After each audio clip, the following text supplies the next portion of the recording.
Hi అండి, అందరికీ నమస్కారం. Welcome to JB TV. ఎప్పటినుంచో ఎదురు చూస్తున్న పవన్ కళ్యాణ్కి పండగ రోజనే చెప్పాలి. ఈ రోజే హరిహర వీరమల్లు సినిమా రిలీజ్ అయింది. సినిమా వచ్చేసి మంచి పాజిటివ్ టాక్ను సొంతం చేసుకుంది. అంతేకాకుండా సినిమా అనేది చాలా బాగుంది. కథ విషయానికి వస్తే కుతుబ్ షాహీ ఔరంగజేబ్ దగ్గర ఉన్న కోహినూరు వజ్రాన్ని దొంగిలించమని వీరమల్లుకు చెప్తాడు. ఏ పరిస్థితుల్లో వీరమల్లు ఒప్పుకుంటాడు? ఇందులో నిధి అగర్వాల్ పాత్ర ఏమిటి?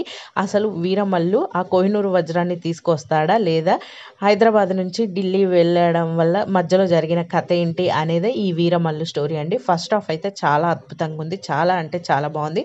పవన్ కళ్యాణ్ ఎలివేషన్ అనేది చాలా సూపర్గా ఉంది. కీరవాణి మ్యూజిక్ కూడా చాలా బాగుంది. సినిమా సెకండ్ హాఫ్తో పోలిస్తే ఫస్ట్ హాఫ్ అనేది చాలా అద్భుతంగా తీశారు. ఫస్ట్ హాఫ్ వచ్చేసి మన క్రిష్ గారు తీశారు. అది చాలా అంటే చాలా బాగా తీశారు. ఇక సెకండ్ హాఫ్కి వచ్చేసరికి కొంచెం ల్యాగ్ అనిపించింది.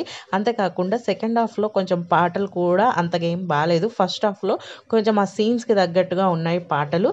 సెకండ్ హాఫ్ కొంచెం ల్యాగ్ అయినట్టు అనిపించింది. అది కూడా సెకండ్ పార్ట్ కోసం అన్నట్టుగా అనిపించింది. కానీ ఓవరాల్గా చూస్తే పవన్ కళ్యాణ్ ఫ్యాన్స్కి మాత్రం పండగే అని చెప్పవచ్చు. నిజానికి సినిమా అయితే చాలా బాగుంది.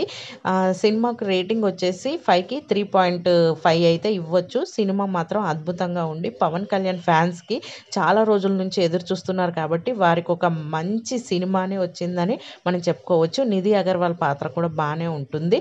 ఈ సినిమాలో గ్రాఫిక్స్ కొంచెం బాగాలేవండి, అదొక్కటే మైనస్.